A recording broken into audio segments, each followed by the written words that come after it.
Very good morning to all of you. I once again welcome you all to this current lecture.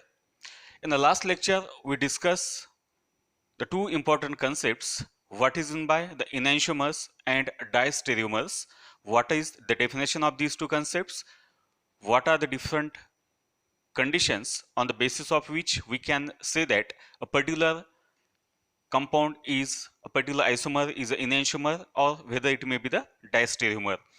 We studied different examples regarding that particular concepts. Now, after studying that enantiomerism and diastereomerism, in the current lecture, we are going to take the next important type of the isomerism, and that is called as the geometrical isomerism. Now, as far as the different type of the organic compounds are to be considered, their properties is based upon what type of the bonding is present between the carbon atoms in a particular molecule. So if we consider the simple molecules containing carbon single bond carbon, we can say that this carbon single bond carbon, due to a single bond present between these two carbon atoms, we can say that there is a free rotation around this carbon single bond carbon. That's why we can convert a different type of the rotation of this particular molecule, and we get the different type of the molecules. We can say that that particular molecules are nothing but our conformations. We can say that if we rotate the molecule around carbon single bond carbon, and if we get the different type of the arrangement of the particular atoms, then that particular compounds or isomers is nothing but the conformations. So these type of the conformations is possible due to a free rotation around this carbon single bond carbon. But now if we consider the compounds containing carbon double bond carbon atom in their structure, then what happens? We can say that due to the presence of this particular carbon double bond carbon, we can say that this carbon double bond carbon is a rigid in nature. This carbon double bond carbon is a rigid in nature. It has the more strength, and that's why you can say that it is not possible normally to rotate this carbon double bond carbon, and that's why we cannot get such a type of the conformations when we consider this type of the carbon double bond carbon. Now, to understand these simple concepts, we can take a simple example of one molecule, that is a 2-butene molecule. Suppose if we take a simple example like this 2-butene, it has a carbon double bond carbon, as well as it has the 4 different substituents. It is hydrogen, it is the CH3, it is again CH3, this is a H.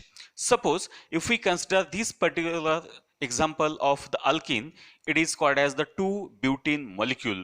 So what happens in this 2-butene molecule? Suppose if we want to rotate this carbon double bond carbon, so it is not at all possible due to the rigidness or the restricted rotation around this carbon double bond carbon. So you can say that this type of the conformations cannot be obtained whenever we consider this type of the carbon double bond carbon.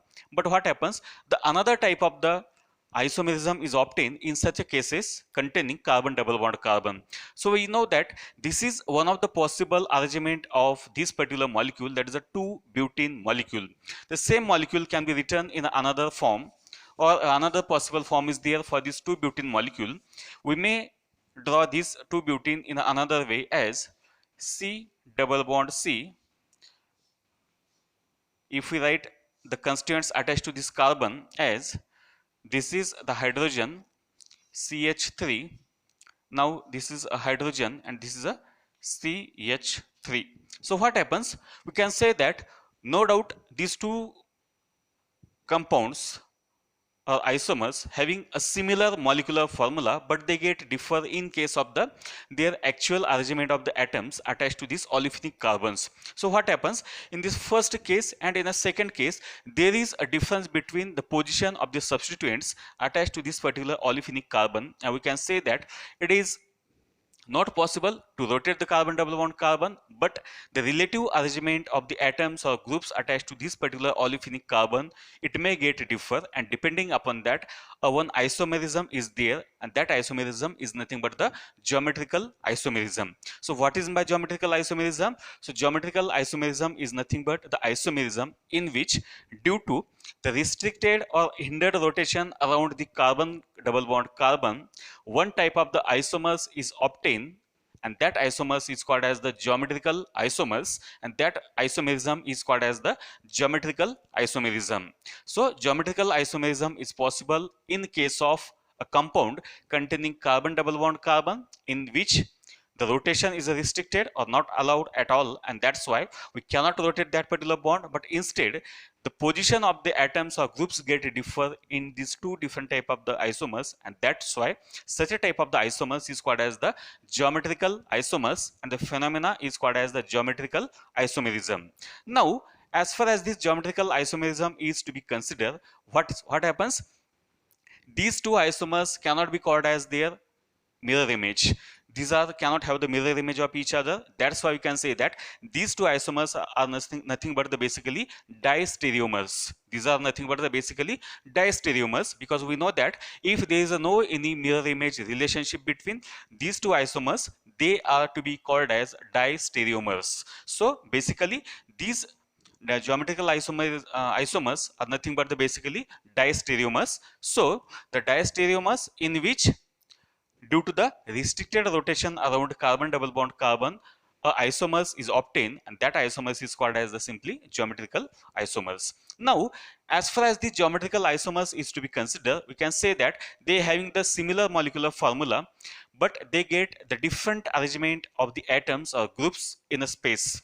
Oh, so the spatial arrangement of the atoms or groups attached to the olefinic carbon get differ, and that's why such a type of the isomers show some type of the different properties depending upon such a type of the configurations. Such a type of the configurations they get differ, and that's why some special terms are to be used whenever there is a change in case of the spatial arrangement of these isomers. That's why whenever a 2-butene molecule is written in this way, what happens?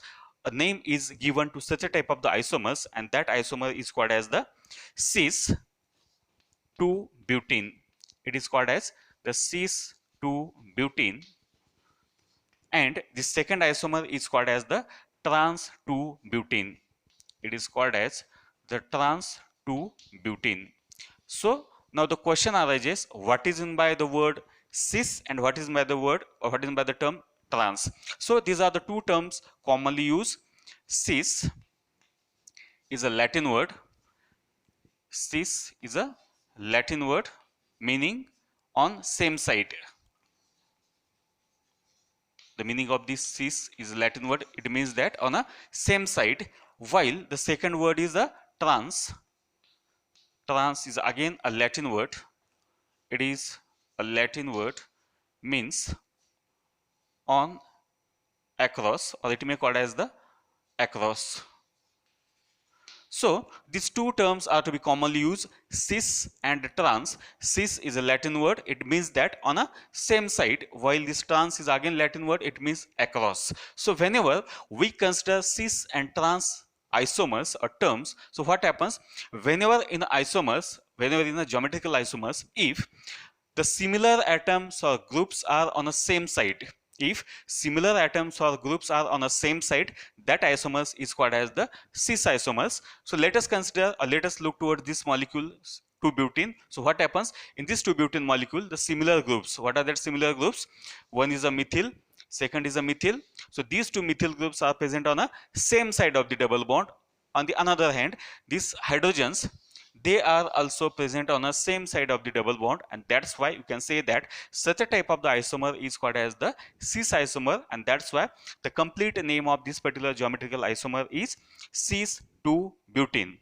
On the other hand, the second isomer is there. In this second isomer, what happens? If the similar atoms or groups are present on the opposite side of the double bond, if they are present on the opposite side of the double bond, that this is a CH3, this is a CH3 present on a opposite side of the double bond. At the same time, this hydrogen and this hydrogen is again present on a opposite side of the double bond, and that's why this type of the isomer is called as the trans isomer. So in case of this geometrical isomerism, two terms or two type of the terminology is commonly used. One is called as the cis isomer, second is called as the trans isomer. Now the question arises, in which case this type of the isomerism is applicable. So we have to keep in your mind a general skeleton of this type of the isomers. the molecule must have one carbon double bond carbon. At the same time, it must have a different substituents. It must have a different substituents attached to each olefinic carbon. Suppose this carbon having two type of the atoms or groups. One is A, second is called as B. While the second olefinic carbon, it may have D and E. Suppose it may have A and B. Suppose. Now what happens? This is the first general skeleton for such a type of the isomerism, that each olefinic carbon must have the two different atoms or groups attached to it. At the same time, at least one common atom or group must be there attached to each olefinic carbon. So this is the first possible arrangement for this particular geometrical isomerism. A second general skeleton is that a two olefinic carbon, C double bond C, it may have, suppose this is the two olefinic carbons, it may have, suppose first atom is A, second is your B, next it may be the A is there and next is your D is there. Now what happens in this case? One of the pair is common, A and A, while the second atoms or group of atoms is a different, it is a B, it is called as a D. So this is a second possible arrangement for such a type of the geometrical isomerism. So we can say that whenever the concept geometrical isomerism arises in our mind, we must know that this is the general skeleton for this type of the isomerism. That it means that each olefinic carbon either have, it must have the two different atoms or groups attached to the olefinic carbon, each olefinic carbon. At the same time, at least a single atom must be common to both olefinic carbon. In this case, what is the case? To the first olefinic carbon, A is attached. To the second olefinic carbon, again A is attached. On the other hand, to the first olefinic carbon, atom or group B is attached, while the second olefinic carbon, again atom B is attached. So we can say that it is a set of two common atoms or groups. One is atom A, second is again atom A, while this is B and this is called as a B. So a set of similar atoms or groups is there in this first general skeleton. On the other hand, if we take this second general skeleton, in this case a first common atom A is there attached to the first olefinic carbon. At the same time, atom A is there attached to the second olefinic carbon. At the same time, this B and D is a different. So for cis and trans isomerism, there must be a condition that to the each olefinic carbon, the two atoms or groups must be different. At the same time, at least one of the atom or group or the substituents, we can say that it must be common attached to the both olefinic carbon. After that, it is very easy to us to assign cis and trans isomerism present in a given type of the organic molecule, so in a given type of the geometrical isomers. So up to this, we just discuss here a simple terms, that is a geometrical isomerism. What is by the geometrical isomerism? For this purpose, we take into consideration these two simple isomers. One is a 2-butene, second is a, again it is a 2-butene. They just get differ in terms of the relative position of the atoms or group of atoms attached to the olefinic carbon, and depending upon that, two type of the terms or two type of the isomers is there. One is a cis isomer, second is a trans isomer. Cis and trans means these are the two Latin words. Cis stands for on the same side and trans stands for on the opposite. So this is a general skeleton of these particular isomers under which we can assign the terms cis and trans. Now next to this, we have to take into consideration some simple examples of isomers belonging to cis and trans isomerism. So just we take here a simple examples of the organic molecules which shows this type of the isomerism. Suppose for this case, we take into consideration a simple example. First of all, if I take here a simple example as C double bond C, if I take here H, again I take here H, suppose it is a CH2 CH3 single bond H. So this is one of the possible isomers. So we have to apply whether this is a cis or trans, or whether it shows the cis or trans or cannot show cis and trans. After that, we take the next simple example. Suppose we take here C double bond C. We take here CH3. This is H. This is CH3. This is H.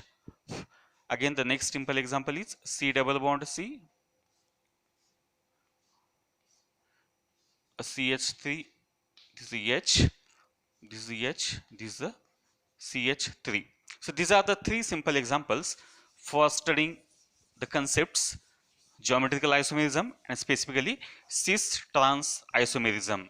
Now we have to assign whether these compounds show a cis trans isomerism or it cannot show the cis trans isomerism, and if suppose if it shows the cis trans isomerism, what is the basic term or what is the basic assignment, whether it is a cis or whether it is a trans. So first of all, if you look toward this compound, what is the name of this compound? It contains the 4 carbon atoms 1, 2, 3 and 4. There is a 1 carbon double bond carbon in between the carbon number 1 and carbon number 2. So this molecule, this compound is called as the 1-butene. This compound is called as the 1-butene. Now, as far as the conditions of this cis trans isomerism is to be considered, we know very well that to the each olefinic carbon, the different atoms or groups to be attached. So if we apply this first condition to this organic molecule, this is the first olefinic carbon. To this first olefinic carbon, what happens? The 2 hydrogen atoms are attached. To this first olefinic carbon, 2 hydrogen atoms are attached, while to the second olefinic carbon, one is a hydrogen and second is called as the ethyl group is attached. Now if we apply the first condition, it cannot obey, the olefinic carbon first cannot obey the first condition, that to the each olefinic carbon at least, or it must have the opposite atoms or groups. So it has the similar atoms or groups, and that's how we can say that this type of the molecule cannot show cis trans isomerism. So this cannot show cis trans isomerism. It cannot be called as a cis or it cannot be called as the trans isomer. If we look toward the second example is there. What is the name of this second compound? Again, it has a 1, 2, 3 and 4 carbon atoms. It has one double bond. The position of the double bond is in between the carbon number 2 and carbon number 3. So it is called as the 2-butene. It is called as the 2-butene. Now, if we look towards the relative atoms or groups attached to each olefinic carbon, so what happens? One atom is attached is a hydrogen, second group attached is a methyl. To the second olefinic carbon, again one is a methyl, second is a hydrogen is attached. Now next duty is that we have to look towards the position of the similar atoms or groups. So if we look towards the 2 hydrogen atoms, they are present on a same side of the double bond. At the same time, these 2 methyl groups are again present on a same side of the double bond, and we know very well that if atoms or groups are present on the same side of the double bond, that geometrical isomer is called as the cis isomer. So this isomer is called as the cis isomer, and name of this compound is a cis 2-butene.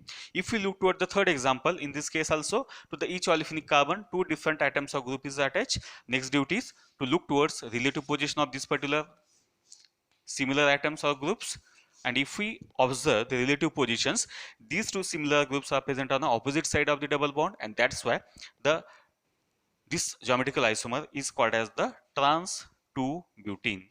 It is called as the trans 2-butene. So this is the third example for this. Now if we look towards another some simple examples, suppose if we take here the 2 different examples for this cis trans isomerism, C double bond C, it is COOH. It also has the COOH. It is the H. This is the H. This is the next example, and the last example is there C double bond C. It is a COOH. It has the COOH. This is H. This is the H. So these are the some 2 more examples for assigning the cis and trans isomerism. Now if we look toward this first compound, it has C double bond C, the 2 olefinic carbon is there. To each olefinic carbon, COOH group is attached. At the same time, 2 hydrogen atoms are attached. So this type of the molecule, it is one acid, and this is called as the malic acid. This acid is called as the malic acid. This acid is called as the malic acid. So this is a malic acid, while this second is called as the fumaric acid. This second is called as the fumaric acid. So this is a fumaric acid, this is a malic acid. Now if we look towards the atoms or groups attached to the each olefinic carbon, so what happens in this first malic acid? What happens? The similar groups, that is the COOH and COH, are present on the same side of the double bond. At the same time, these two hydrogens are again present on the same side of the double bond, and that's how we can say that malic acid is called as the cis isomer, or it is a cis geometrical isomerism. That's why we can say that the complete name of this compound is a cis malic acid. It is a cis malic acid.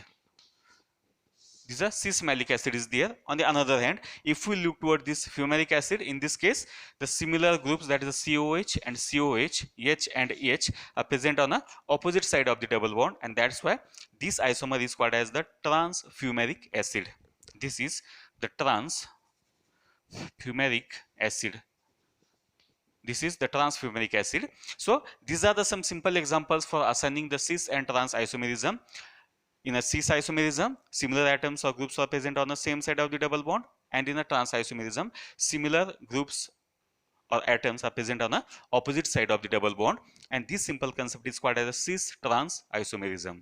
Now suppose if we take into consideration this type of the arrangement, suppose if in your molecule, if such a type of the arrangement is there, if C double bond C is there, and if the atoms or groups attach as A is there, the second group as B is there, if a D is there, and if E is there.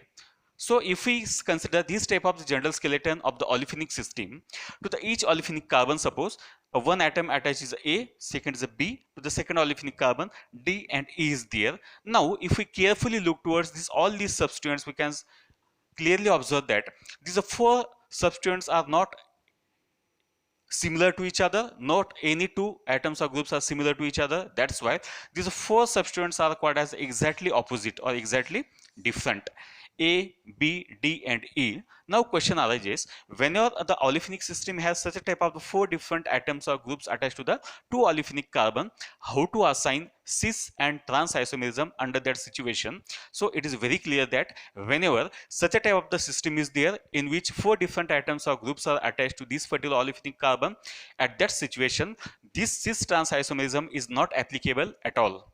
It has some limitations.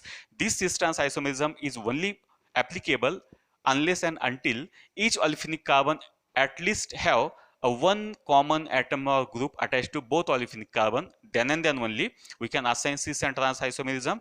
But now if these four different atoms or groups is there, it is not at all possible to assign cis and trans isomerism. So in that situation, we have to use the another nomenclature system for this geometrical isomerism, and that geometrical system is called as the E and Z. It is a E and Z nomenclature system. It is capital E and capital Z nomenclature system. Now, what is in by E? What is in by Z? What are the different type of the conditions to assign the name E and Z? What are the different examples? So all this part we will take in a next lecture. But in this current lecture, we completed one important point, that is the geometrical isomerism.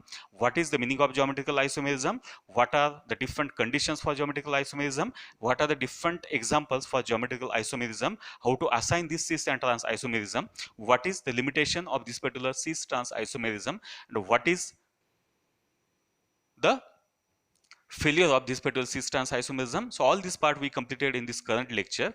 The remaining important point, that is E and Z nomenclature, we will take in a next lecture. So with this, today I stop here. Thank you so much.